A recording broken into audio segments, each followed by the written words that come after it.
So to break up the edge of the pond and the garden, we've done a few garden islands. There's this one here and this one here. Both are shrubs and trees, small trees and shrubs, so it's low maintenance. In the spring there's loads of flowering bulbs and it's all quite new, so we only planted the other trees and shrubs there the other day on a video called Planting a Garden Island. So today we're just going to go and have a look at it.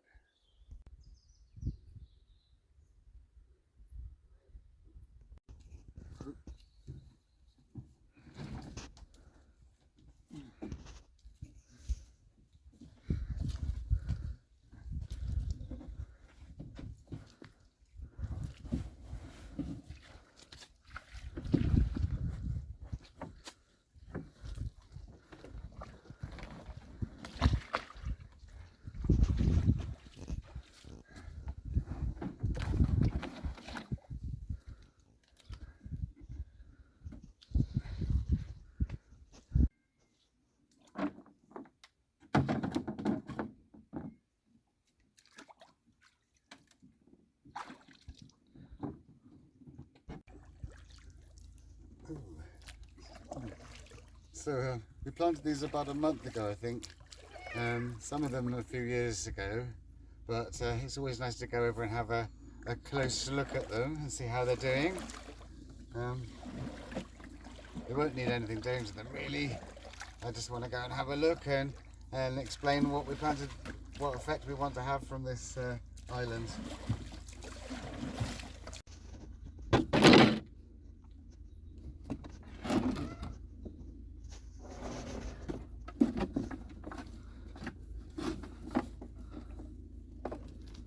Whoa.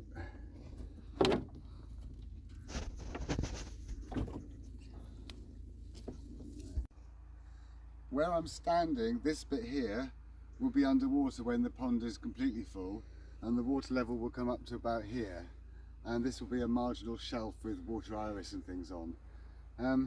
These two islands here by the garden are garden islands, but then over here there are two islands which this big lump here and the lump behind it, they're both woodland islands, but they need to be cut out at the back, so we have a channel at the back, but at the moment they're still connected to the mainland, although they sort of look like islands from this side. Anyway, this bit up here, this is all shrubs we put in years ago, and they're pretty well established. And this lower section was mostly planted about a month ago. We've got an acidic loving plants here, where we treated the soil and made it suitable for acidic loving plants. We've got a lipstick plant or quinodendron, started to grow nicely since it's been in there, and a calmia and an acer and some hydrangeas. But to see the rest of the island I need to get up there. The effect that we want from this island is to fuzz the boundaries of where the garden finishes and the pond starts, and where the woods finishes and the pond starts, and the wood and the garden, so it sort of like clouds the boundaries a bit. We've got lots of shrubs here,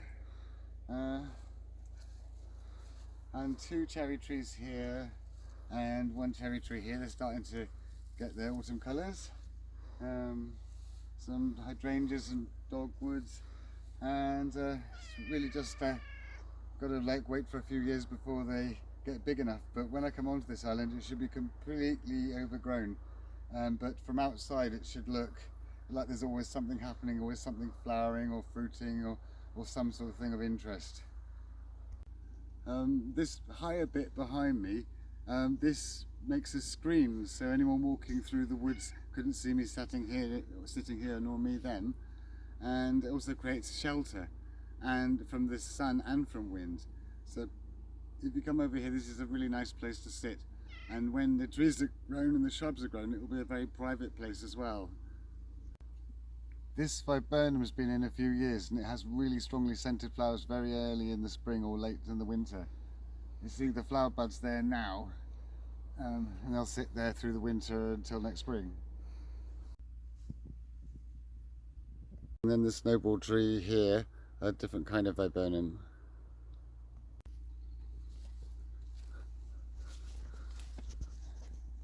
This shrub is a Stolwitzia. It's very suckering and it's been in for ages, and it has pink flowers about May, June. Really loves it here. And the Philadelphus here, which has really strongly scented flowers in June, I think. And then the crabapple here.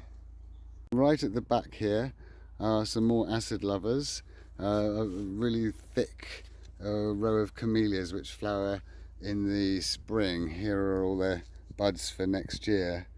And then this camellia hedge makes up the edge of the garden, and it's, if you can really see, but it sort of continues over there, but it's not as been in as long.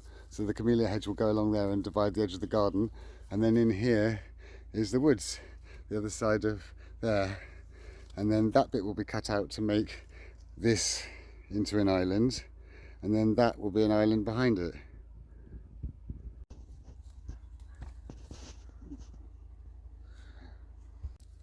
Really, I'll have to wait until next year to see how these shrubs and trees will perform.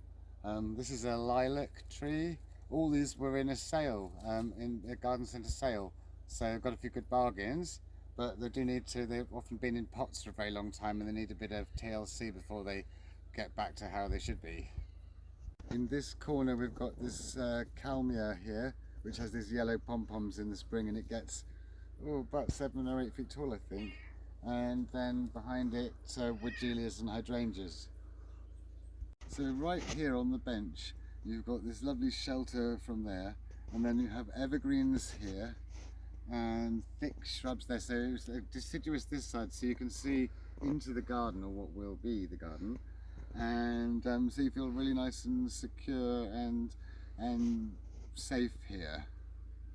It's the perfect little spot to get away from everything here. Whilst I'm here, I'm checking the wood bark here that's around the trees, the semi-rotted wood bark, to make sure it's nice and damp so the trees don't need any watering. Yeah, you can see that's very wet still, so they won't need watering today. But you've always got to keep an eye on newly planted plants to make sure they're not going to dry out. But really, I'm going to have to wait till next year to see how they do. So I'm probably going to add more things as time goes on. I'm going to think, oh, that's something else could go here, or some herbaceous plants when there's more cover. But for now, this is all that's going to be here. I'll just keep them topped up with semi-rotted wood bark and keep them watered in dry weather. This other island here, it's much smaller. It's very difficult to land on, and it's just like a few cherry trees, flowering cherries, and an acer, I think, all just crammed on this 5 foot long island, yeah, they were planted years ago, so they're doing quite well. So I hope you liked today's video. If you did, please like and subscribe. If you press the little me, you can see all my other videos, and if you press the bell icon, you can be notified when I make videos. And I shall see you next time. Are you coming, Darius? Oh, come on. Otherwise you'll be stranded on the island, won't you? Good boy. Right. Oh no. He's a good boy. Oh, yeah.